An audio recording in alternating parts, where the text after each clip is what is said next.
Okay, wow, that's very exciting, especially that I was waiting for that because it's 3 a.m. in Ukraine. And my name is Alice. I'm an art curator and founder culture policy. And today we're going to present Posthuman Island, an interactive exhibition and digital drama, as we like to say, about a secret study on future adaptations. And I would love to introduce the whole team, and then we will start presenting the project. So I would love to introduce the team. We were like created the idea. Oh wow, the robot just said that this meeting is being recorded. Amazing. So we created the idea together with Michael and Olga, and they're here in the chat as well. And also here is like a Rice Studio. They were responsible for technical development. And the exhibition is featuring like 7 artists from Ukraine, US, South Korea, Germany, and UK. Yeah, so let's start, even if you saw it already, but let's start from the intro. Hello, welcome to Posthuman Island, the first cohabitation of posthumans. My name is Alicia 60. I am a 7-year-old second-gen now-bi solutions being. I'm happy to be your guide.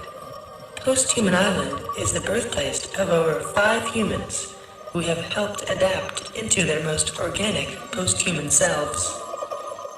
We study their changes to learn about what might help humanity. We also boast the most reliable network connection on the planet, even through the Great Crash. This paradise is all thanks to Dr. Trust, the founder and CEO of No Buy Solutions. No Buy Solutions. Trust Dr. Trust. I trust. That's really trippy for someone. 10 books about speculative evolution, and the book called Man After Man that actually showing how the future animals will look like in like million years. So Michael, if you want to jump in and actually add and go through this, it will be cool. Sure. Yeah. I mean, as Alice mentioned, we were extremely inspired by Dougal Dixon's hyper prolific work. I think we were just really drawn to how incredibly wild and funny all of his interpretations of, various archetypes of people that exist and morphing them with like animals of the current and animals of the past. And I guess his whole ethos is behind like an anthropology of the future. And his whole, his whole idea between all of his work is just all speculative evolution, which I feel like is something that we hear a lot more about, but not necessarily understanding that the term was kind of coined by Dixon himself. So if anyone is unfamiliar with his work, I would highly recommend to check out his books. They're really wild. They remind me of like the dinosaur books that I had as a kid, but like with a really funny and inventive kind of take on it. And we kind of wanted to take that same kind of lightness and apply it to what we were going through at the time, which was early pandemic. Yeah, it was like actually we created the idea like right after lockdown happened, and yeah, we were reading this book and decided like, oh, what's gonna happen if actually we will like isolate, we will have like 5 people and we're gonna isolate them in the bunkers and the isolated island. And yeah, that's how it all began.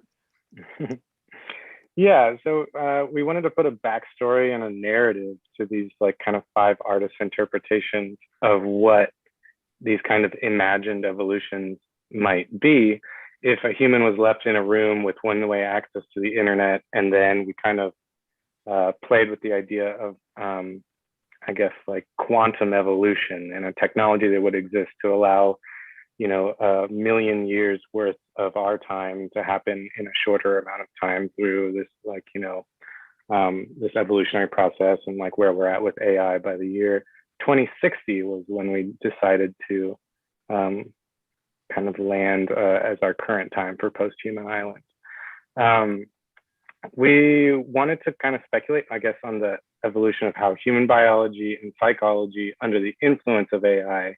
And we wanted to bring up the questions of like how, how we think about the individuals and organizations that are kind of holding the power, that are kind of going to determine where we land with, tomorrow's technologies. And I guess we also had the question of, with humanity comes tools, and what kind of future tools might better serve us as we are kind of navigating this simulacrum of misinformation and kind of an idiocracy. And the whole project kind of stemmed of wanting to have fun with that. So we kind of, Yeah, and I'll let probably Alex talk on the main question we were like asking the artist to answer was like, what should we humans take with us into the future, and to whom we are entrusting our future. And also, we would love to share some like backstory and sketches. Chris, actually, we found your like very, very early sketches and 3D models from our like Zoom calls, like I believe a year ago. And it's really interesting to look at, because at that time we were like creating the characters, and we had um, basically the idea that, okay, this creature was a human and he was like a scientist who were like exploring the tardigrades. And maybe you will jump in soon, Chris, like showing your art. I will just go with the sketches. So we were like trying to develop the characters with the artist. And maybe can you show, this is with offset 1337. And we were like trying to understand how those creatures will mutate in 20 years. And then we were like, with the team, we will start to exploring flora and fauna in the Philippines. And instead of, and the geolocation of the Philippines. And so Posthuman Island has a real location. It's based on the Philippines, and everybody asks like, why Philippines? Honestly, the story has a lot of speculation, but specifically this moment has like no actually logical explanation. It's just because Philippines has ton of islands, and we found this one and decided that it's going to be a good base for posthumans. And we put geolocation into the island as well. So we pack it into the story. And then flora and fauna, actually, when you're gonna walk on the island, you can see like Filipino eagle, and you can like explore all the endangered animals and flowers, and actually can read a lot about like our world. We were also concentrated on the idea like how our world will look like in 2060. Will it be like super corporate, or there's still going to be some I don't know, like some wild places in the world? Mm-hmm. Yeah, that's true. There has been so much research done, and I feel like we had so many versions of how we can do this visually. But a lot, of course, we've been going through lots of references about the futuristic architecture and trying to speculate about how this vision that currently architects and artists are developing, how it's gonna look like in 2060. But of course, we understand that it's more probably rooted in our hyper reality. It's like our imagination's current peaks of all the knowledge that exists right now, of what we imagine. So I think it's going to be extremely cool to look at this project in 2060 and see like how good we guessed. I actually talked to an architect, and he mentioned that this like architecture that we have on Posthuman Island, it's already built. So I don't know, in 2060, maybe it's just gonna repeat itself. Michael, do you want to talk about the museums, how we had this idea to actually research evil corporations and museums, because the island is actually like an evil corporation? Yeah, I mean, well, I'll talk a little bit about how the story evolved in a second here, but just in terms of what we wanted the visual aesthetic of the island to be, it was very much informed by, some research we did into like all of the museums that kind of have open or pending controversies surrounding them, some kind of sketchy access to funding or acquiring their works. And so this is really a wonky Photoshop rendition of various museums that exist currently. And we kind of wanted to float it all underwater. Alice and I had a big, I think our biggest head clash was about where to place this island, because I was just like, it can't be in the Philippines. It's going to be underwater in 10 years. It's unbelievable. But that is how we landed on a floating island. And then this next step kind of happened here of like wanting to sink the entire institution underneath. So we'll get into it later, but the island is very much kind of, as it exists now, is sort of a presentation almost in like a Disneyland-esque way for visitors to come, because they've received flack for their secrecy over the years. But back in relation to what Alice was saying, I guess just about how the story evolved. Okay, can you please come back to I would love to, sorry, Michael, for interruption. Can you come back to the island wonky Photoshop? I would like, Vanya, if you're here, like from Arise Studio, I would love you to be involved in this part and maybe tell how we were brainstorming on the island and how it looks like with Arise Studio that based in Ukraine, and it's like 3 a.m. in Ukraine, so not a lot of people can join, but some of them, yes. So maybe you can say something and like from the side of Arise, from the development. Vanya? Hello?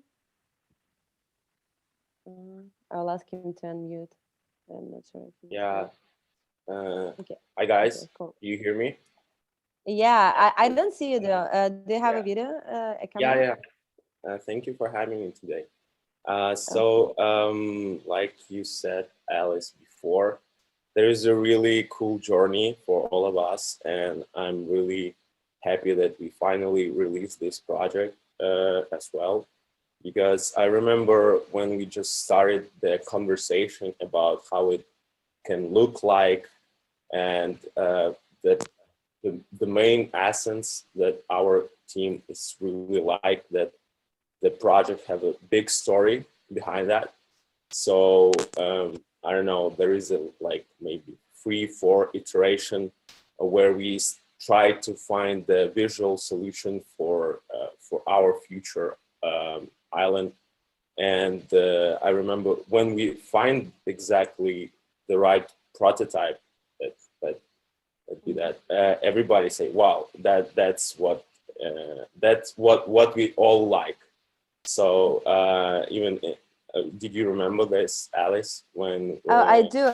Vanya, do you mind to turn your camera on? Because I think it's like, 1 second.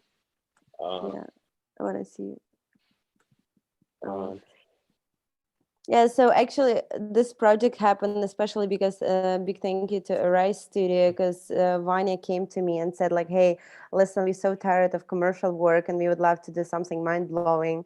And that's how we started to fantasize what kind of like mind-blowing can mean. Awesome.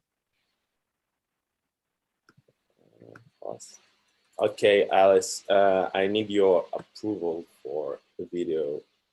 Approve for the video? Matthew, probably we need your help. Say yes. Okay. Yeah. Okay, cool. Nice to see you. Yeah, see you too.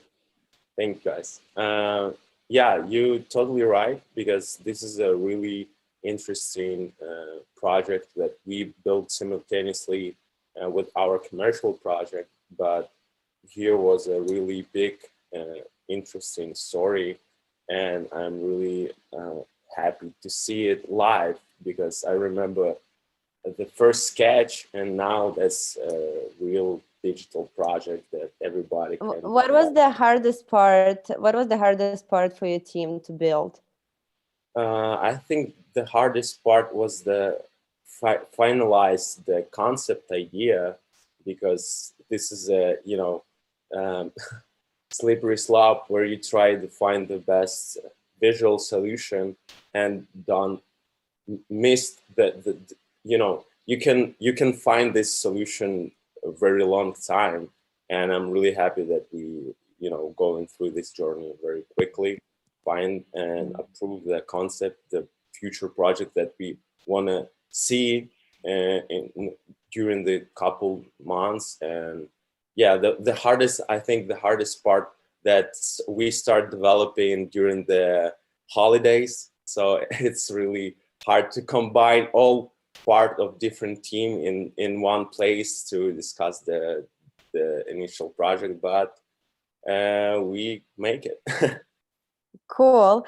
Olga, do you mind to switch to the slide of 5 posthumans? I think we will go to the. In case you guys wanna. We will come back to the concept after. Yeah. So we have the residents on the posthuman island, and there are like 5 posthumans. They have their bios, they have their names, and I would love to start with really relaxing character called Specimen. Yeah, and Chris, you can jump in right now, and I would love you to share the story behind this character, and then like we can see the original artwork. Yeah, that'd be great. Yeah, then we're gonna watch the video after, right? Yeah, or we can watch video now and you can explain. Olga, do you mind to play it? Yeah, guys. What do you think is best? Everything for you, yeah. Yeah, let's watch the video first, and then yeah. Okay. Ooh.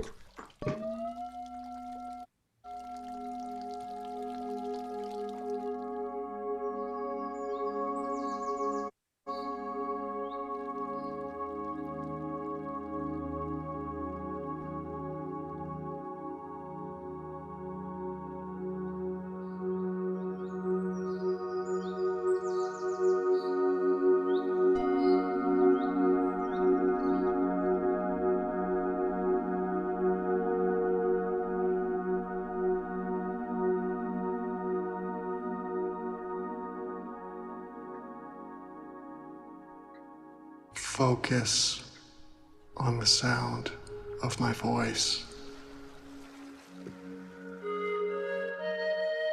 Let the vibrations wash over you like cool water. Take in breath. Hold it within. Treasure its fleeting beauty. Then give this gift away. Set it free. With each breath you release, imagine yourself growing larger, stronger, more powerful.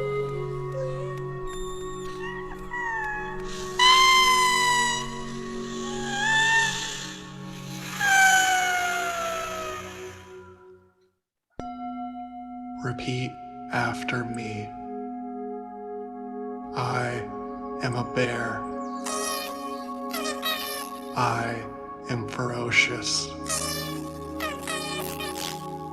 I am fearless.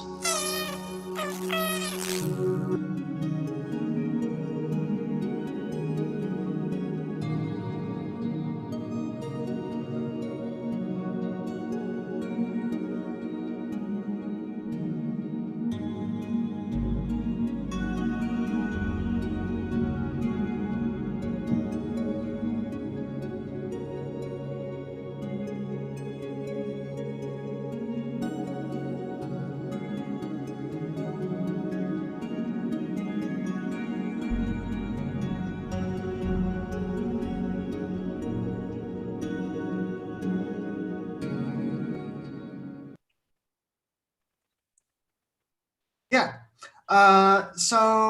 So that was the specimen, the water bear, a tardigrade. And so I guess Alice, you wanted to sort of talk through like the inception of that and kind of. Yeah, I would like to start from the very beginning. How we somebody's commenting, amazing, haha, love it. Thank you. I agree. Yeah, I would love to start from the very beginning. How you, I invited you to the project, and it's like, okay, let's create the character, because at the beginning it was not a water bear, it was someone Yeah, else. I went through a lot of like iterations. I just remember in our initial discussions, we were sort of talking about, okay, so what sort of attribute would you want to bring with us into the future, right? What sort of animal attribute would be useful for the future? And again, this was right at the start of the pandemic, right? This was right at the start. When did we start talking? Like probably like March of 2020. March, yeah. Yeah. Right after lockdown in Los Right. Angeles. Yeah, and so So went back and basically, forth. I would love you maybe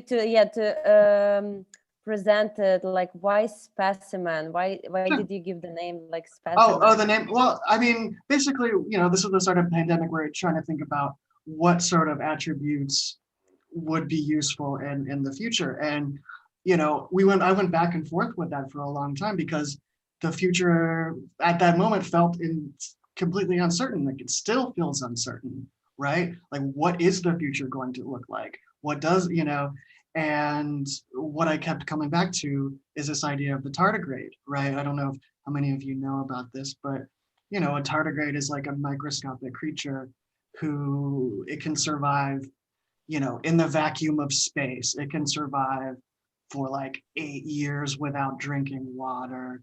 It can, I saw an article recently, they shot it out of a gun and that finally killed it. So speed will kill it, but it lives in it. It can live in like, in the Marianas Trench and the sort of like super hyper heated areas. So it's this creature that is just can survive anything, even any uncertainty. So, in the midst of all of the uncertainty of the past year and a half, this idea of like resilience was really attractive to me in the future, to bring with you to the future. And so I started then thinking about applying sort of human characteristics to this creature, and how does this creature stay so resilient? Like, and so I came up with this idea of like the self-care spa.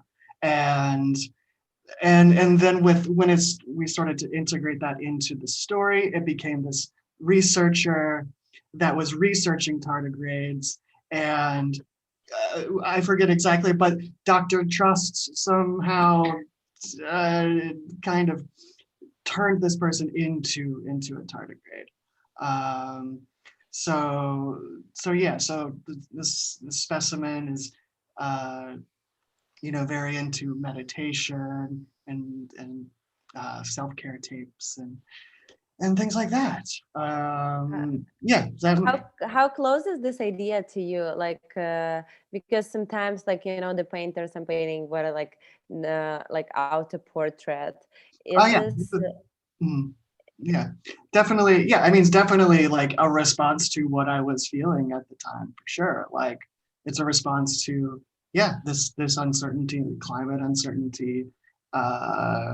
Just what is the world going to look like in the future, and how can we adapt to it? And it's completely it's not autobiographical. Yeah, and here is a question from Leap. He asks, why tapes? Why do you use tapes? tape? I don't know. I just thought it was funny. I went back and forth a lot. Like, where is the tardigrade's ears? Like, making these big headphones. Where should I put it? I don't know. But for some reason, like, I think maybe I was like, oh, it would be funny to have like an iPod, but then I was like, no. Like, I think I actually had that exact Walkman as a kid, and so that's maybe why I wanted to do that. But yeah. Honestly, I think all the futuristic projects, they look the same, and I wouldn't say that Posthuman Island is something like absolutely like new, but specimen and all the characters from the artist, I think that what makes it like really unique, because like even having in 2060 some Tardigrade who is like listening to the tape audio player. That's really exciting. And what did you respond to the like question of the project? What should be humans take with us into the future? Do you remember that? Sure. Yeah. What did the specimen respond to, or what would Yeah, I? yeah, yeah. Oh, I don't remember. Well, you can do both. You can do both. Yeah. Yeah. Can we see what? So I wrote this in the. This was written as the specimen, who's, just very calm and very meditative, right? Yeah. Can you scroll down to see what I wrote? I don't remember. I have no idea. I believe. It was nothing. Yeah, I think Oh, it was nothing. Take Yeah, nothing with me to the future. I don't think we have it actually here included, but I No, remember that it was yeah. nothing. Yeah, the answer was nothing. Yeah, it's like in an island when you go into the room of the specimen. Yeah, maybe only you can put the video like when you go into the room from the island. Yeah. The question was. I think I remember that. So it's like, yeah, just taking nothing, being open to. If you take nothing, then you're open to anything. Maybe, right? If you're able to adapt, then you're light on your feet, right? If you're not carrying the baggage of the past, right? Mm-hmm. Cool. Thank you, Chris. Yeah, Thank awesome. you so much. This is so good. Yeah, congratulations. It's so great to see it all sort of come together. Yeah, it's really exciting moment when you can actually see all the artworks and all the like island that Arise built together and all the story that we built, and it's just interesting. So I think we can continue with like audio diaries, and thank you, Chris. Yeah, and let's maybe see. Don't go out. Stay with us.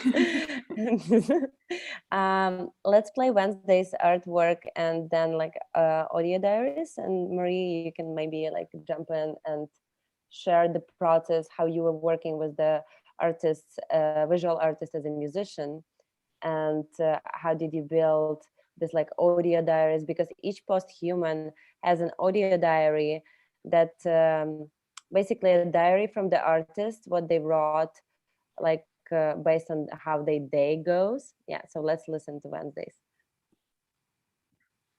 Stressed, and stressed. My lips quiver. Headache. My ego is crying every day. Every day. I don't remember when I actually cried. But I love my daughter so much. Do I miss the old days? The normal days? It's been 20 years. I miss being the same size as this scientist. I ain't no pack. But I am small and cute now. Feelings are more important than technology. Yes, feelings.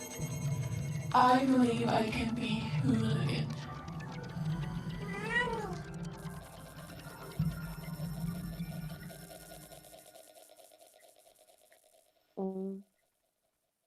Cool. And I would like to introduce Marie Akadura from Germany, who actually like produced and like did this audio diaries for all the artists. Marie, you can jump in and like kind of share the idea behind that.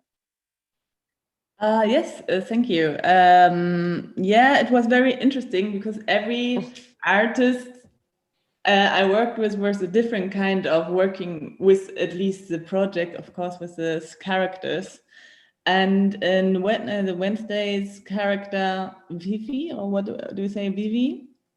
Vivi, it was quite interesting because she had this idea to switch back to how it was before she gets this character, and also to look back and to look forward.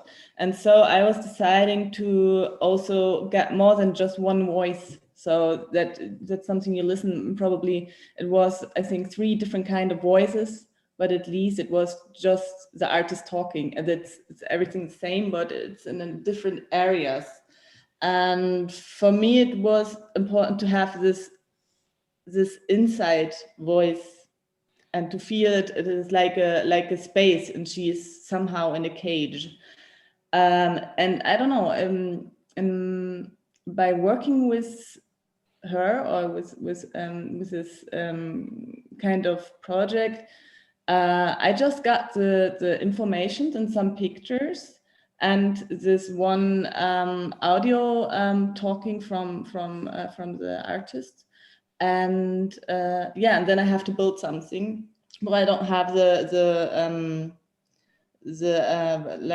sagt man, the video at the end. So I just see the question is what is first? Is it the sound, or is it the video, or is it not even connected? And that was something, yeah, it gives me a lot of freedom to do and to get into this character from Wednesday. And yeah, let's maybe look at the character. Ola, can you play the first Wednesday video of work?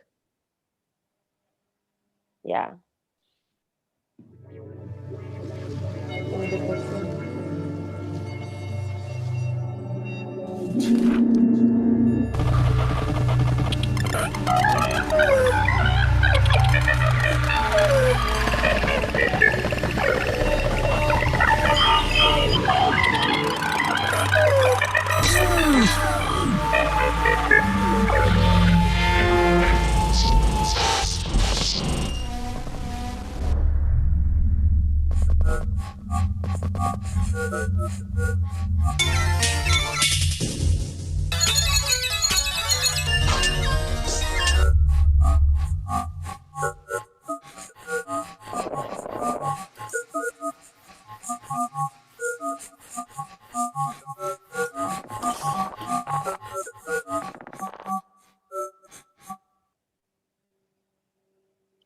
Cool, thank you. So Wednesday right now, she's like outside of town, outside of the internet. So I'll present her character. So she's like, before the experiment, this character Vivi was like partly mother and daughter with the pet snail. So they are connected in one, and we can show this another artwork how they're connecting. The second one, Ola. Mm-hmm. Mm-hmm.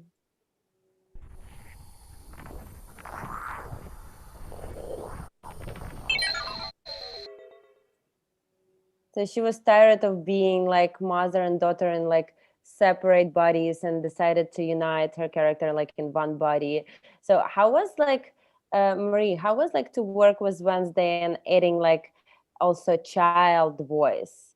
Was it like easy for you to kind of, because the video is a little bit trippy and the sound also like kind of Wednesday wanted to be a little bit scary. Was it hard, and how that process was going?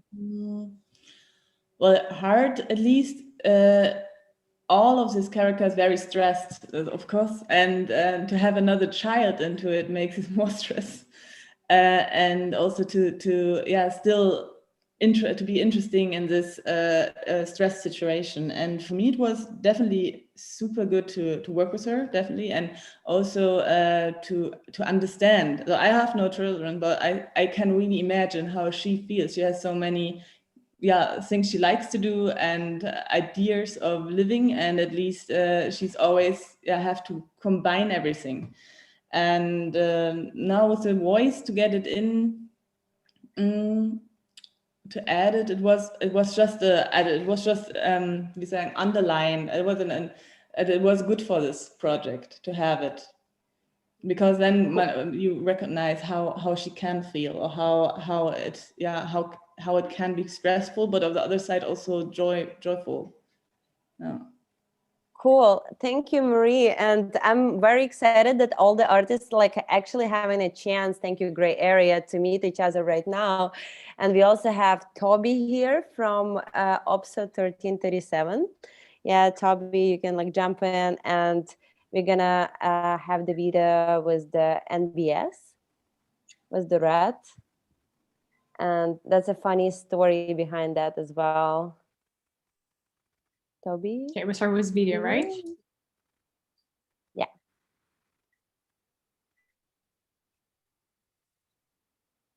how it's gonna be long. You can scroll it a little bit. Static detected.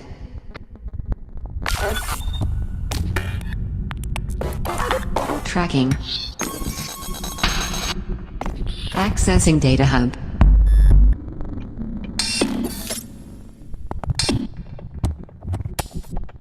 System analysis.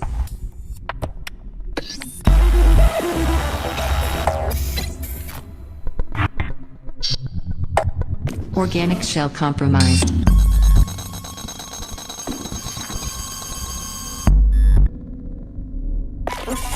Overclocking.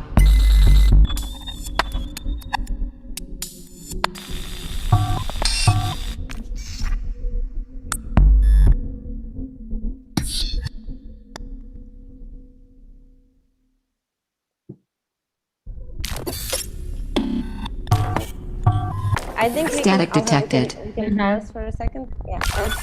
Or just you can leave it with no sound. And Toby, nice to see you. I know it's late in London. Yeah, it's like 12 a.m. or something. I'm probably 12:30 a.m. Yeah, well, it's like nearly 2, but it's later for you, isn't it? So it's fine. Yeah, so I would love this thread also like everybody has ton of questions all the time. Why Red has an USB and a mouse? What is this, like, who created that? So I'm getting a ton of questions. So I think this is this is your chance to actually present explain ourselves. Yeah. I guess the idea that we had in the first place was that it's kind of like, I suppose, kind of contrary to like what you sort of like with the weather about them all sort of coming from humans, is that we sort of thought that this was coming, this was originally like a rat that perhaps was being like I don't know, like experimented on or something like that, to sort of create, I guess, to sort of like see what, you can be doing these things. I always remember when I was at school, they had that picture of like the ear growing on the rat and stuff. So it kind of like seemed like that was probably maybe a way people, like, I don't know, these scientists and things would go with this kind of thing. And I guess like with I thinking with the USB was like, what's going to be like what's important in the future, and this like idea of like just like data and things like that, and data transfer and data storage, and like what happens if perhaps like the cloud all sort of becomes corrupted or something, or is unsafe anymore, and people have to start storing things like locally again, just in order for things to be safe. And we had this idea that this corporation or whatever is trying to just develop these like really powerful sort of storage solutions, and that perhaps like I don't know, living bodies are like the perfect temperature, or offer like a really good environment for like storage and transfer of data. So that's, I guess, kind of where that idea like came from, I suppose, of like they would have just like grafted this USB onto this rat. And there's also the idea that it's kind of there's also like a sort of some sort of AI brain or something in there, which is kind of like controlling the sort of data part of it. So I think, so what we tried to do a lot with it was to sort of try and create some sort of duality or some sort of conflict between what the AI wants to do, which is kind of just like collect more data, and what the rat's kind of trying to do with, it's like natural urges or whatever to just like scavenge and eat and stuff like that. So I guess that was kind of what was happening we tried to do in that video. Because what about the tool? The rat has such a weird tool. It's like this thing for iPhone, which is Oh, also the funny sim because we tool thing. yeah, because that's funny because like the island, sometimes we think about like a speculative future and we think about 2060, but Specimen has like tape player and the Red has this iPhone Mm. stick. Yeah, I guess we just sort of thought it would be like something that would be like discarded. You know, they probably don't even exist in like 2060. You know, there probably aren't like iPhones or whatever in 2060, but it may well still be like this kind of bit of just detritus that might have just been left somewhere. You know, like it's kind of like a piece of rubbish, but we thought, you know, it's kind of like might be quite like a good kind of tool for I don't know, for a rat. I don't know. That's interesting.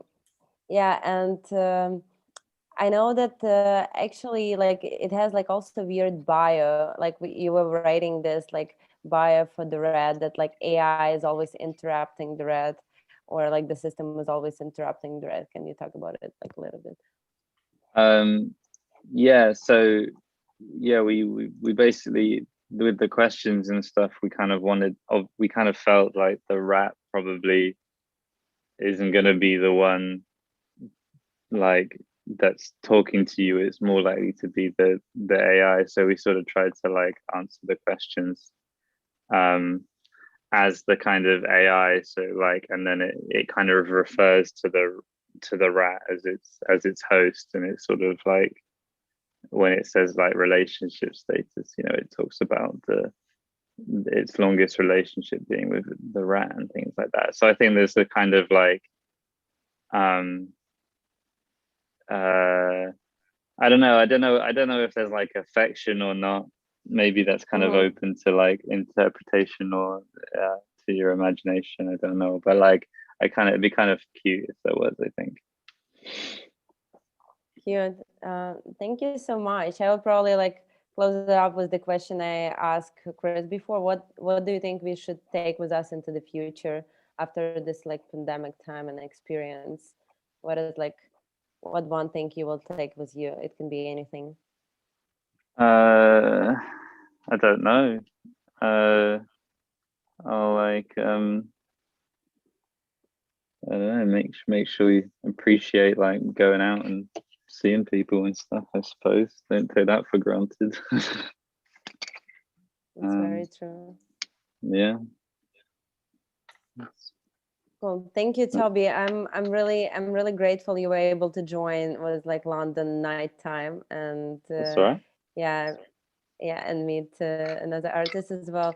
I know that we like should jump into Q&A session, but before I jump into that, maybe Michael, should we like close up with also the idea we had like about the corporative world and the whole like island idea, and all. If you can play video with the island before. Yeah. Sure. Yeah. I mean, a big thing about this project was we had that initial structure of what it was generally about, and then we kind of received these rough sketches and the different ideas that the artists were running with, and then it became our task to kind of figure out a narrative that kind of strung them all together and that would make sense. So we really wanted to within that context, we really wanted to place like the world of the project amongst a group of unreliable like narrators.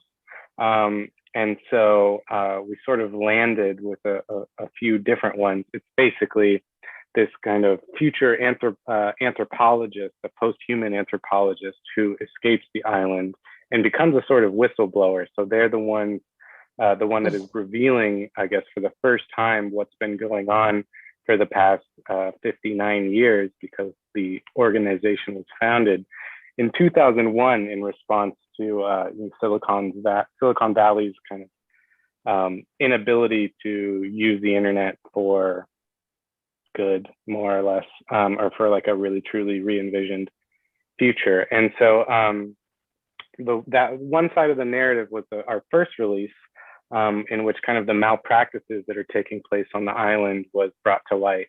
And I guess she represents the more emotional and reactive side of the story, calling out the dangers of massive corporations and, you know, the veiled leadership behind them. But then also she wanted to make it clear of how the work is important and that, the research that was been done needs to be protected. So yeah, she's was the entry into the narrative, and we first released that on Felt Scene as our first push. And that sort of led naturally to a second release of information, which the narrative of the second release was really the Newbie Solutions, which is the name of this corporation. It was their kind of PR response team, who are kind of trained to speak in the ethos of kind of a political public relations and maintain, like their brand's identity. And so she is kind of brought into light in this sort of, I guess, international courtroom of sorts. So we were really inspired by like C-SPAN, which is just, it's the American government's kind of free public library to share what's happening in courtrooms. And so we sort of came up with C-SPAN. And this is like a part of the World Fact Organization. So we imagine there might be an international collective where there's an interest in seeking truth. And so this is the second article was a transcript from an investigation that took place between one of the World Fact Organization investigators and Alicia, who is the head PR person for Posthuman Island as a part of Newbie Solutions. She also kind of, in her narrative throughout that text, if you read it, she also has kind of some issues that sort of call Newbie Solutions into question. She has some malware and some viruses, and sort of, I guess the whole purpose was to just kind of be a little bit uncertain about both narratives and all the information you're being presented, but sort of be offered a window to what is underneath and allow the viewer to speculate on what they think is going on. But cool. I think sometimes I feel that explaining projects is like the same like explaining jokes, but anyway, I think we should jump to Q&A session because we almost ran out of time. And I want to say before that, I want to say thank you, everyone. Don't stay 10 more minutes, don't go. And it's a pleasure to just be able to present the project, especially after working on it for the last 7 months during the pandemic alone in your room, and just be able to meet with all of you is a great time for sure. So thank you, Gray Area, for that. And I just want to make sure that Feldzine is not here in Huntress, but I don't see you. So I think we're good to go for questions if you have any. Hello. You should. Any questions? We should ask each other. How are you? I have a question. Go ahead. Yeah. So, I mean, what I really love about this whole thing is it's these sort of multi-level collaborations, right? Where it's I'm creating this character and then giving the idea to Marie, who's developing the audio, which I'm then getting back, which is then feeding back in to Michael's story. And then it's how are you, Alice, thinking about that? How is everyone thinking about that when they're working through this process? Oh, that's a good question, Chris. I've been thinking about it today, actually, when it all came together, and I was able to observe it and also release it and tag all the team, 15 people. And I just realized that I truly do believe in collaboration as a process and as a separate medium, collaborative projects, because basically we all have different talents and we all have different visions. And it's interesting how when you're combining it all together, that's something unique happen. That's why I really think this project is unique, because there are like so many talents involved. And as a curator, I would say that it's like easy to work with people who are really good at something. Like, for example, you're good at like developing like 3D characters, and Marie, she's good in like music, and Ra is good in like developing the island. So everybody had their own their own part, and it's really exciting to see how if you will give to people some freedom and not gonna push, how beautiful it can be. That's what commercial projects are missing sometimes, because there is like some pressure, and it's hard to like come to the level when you can like come up with the idea of Dr. Trust and some like weird thing.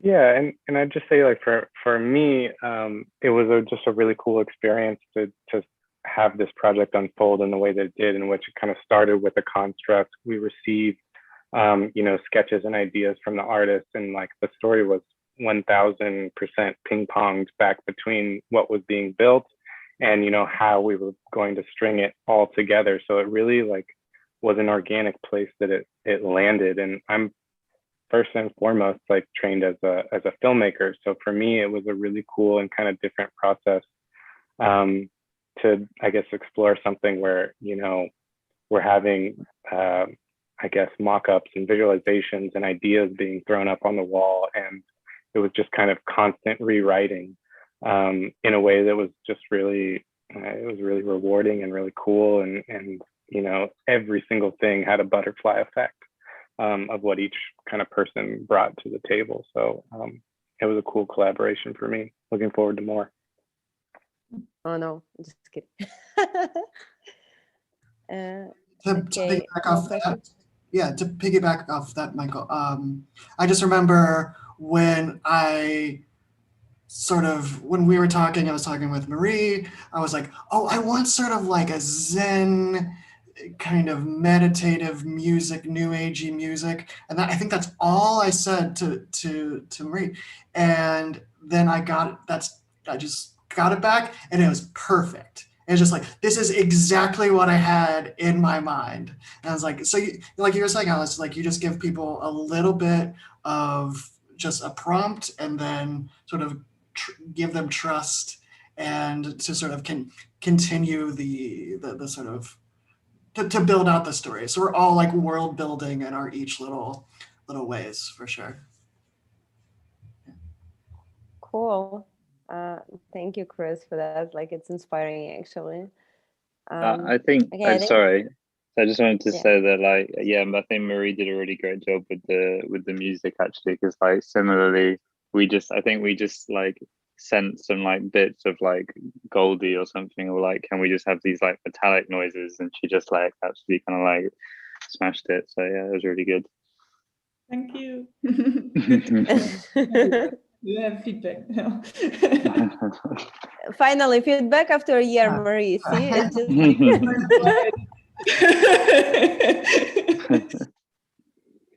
okay, I think we have time for one more question maximum, and then I'm just gonna say thank you to everyone. And last question, anyone?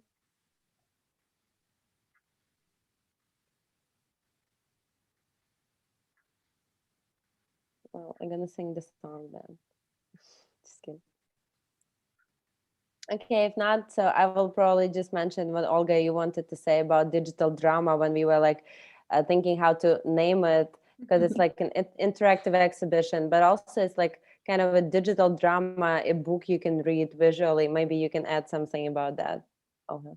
Yeah, definitely. I mean, for me, also to add a bit to a previous point, this project was awesome in terms of like how we all trusted to each other in terms of experiment and creating the whole thing.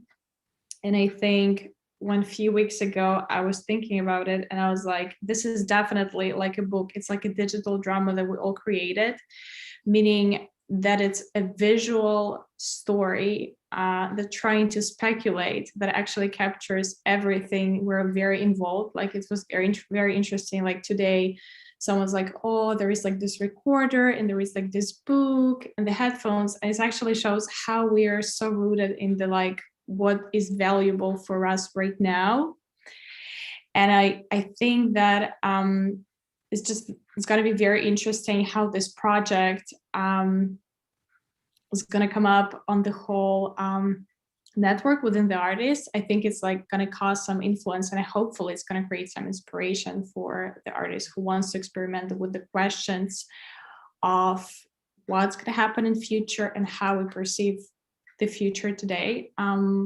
But also to understand how important it is to create different type of storytelling, to create experimental storytelling, to involve different types of interactive mediums and sounds, and how important it is to do it in a collaboration when everyone can involve with their own like talents and hints. Yeah.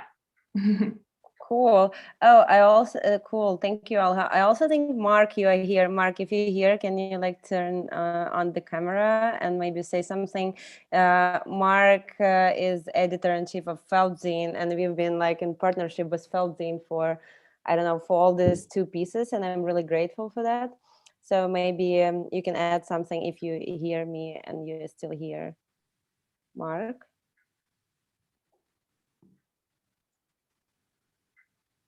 Or maybe somebody just making breakfast and like having having Zoom call and like. He said he's got to unmute. Oh, I see. Okay, cool.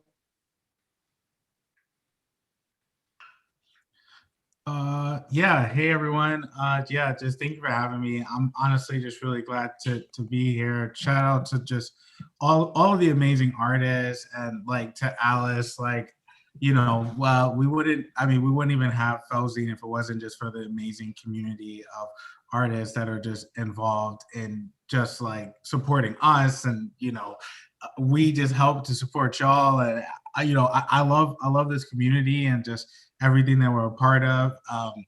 Some of you, you know, we've had relationships with for like a long time. Some of you, we have a relationship, you know, starting here with this project. But this is what it's all about. And, you know, experimental storytelling and art creating, like literal internet art.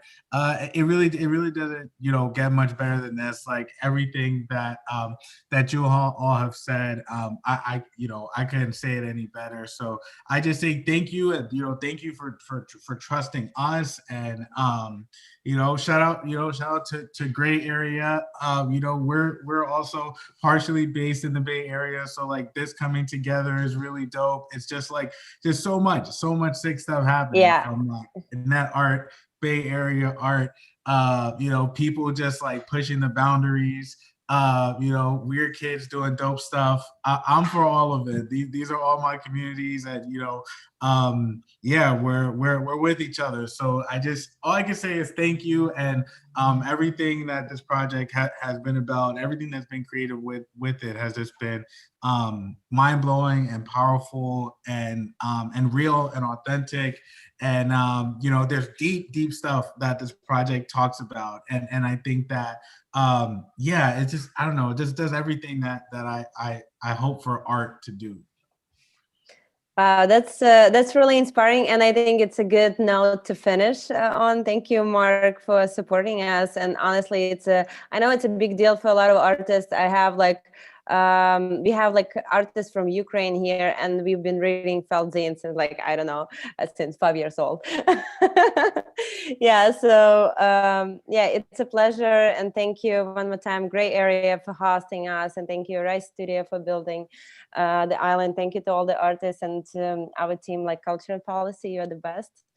And have a beautiful day, night, wherever. I'm planning to sleep, to be honest, because it's 4 a.m. Yeah, thank you, Olha, for being the best, yeah, for preparing the presentation for this talk. Yeah, and I hope to see you in person soon, because I'm planning to be in LA and Bay Area, and I'm only 5 hours away. So yeah. And Toby, you're gonna host us in London. I hope so. Yeah, and thank you everyone for joining this yeah, this party time. Okay, ciao, Kakao. Bye bye.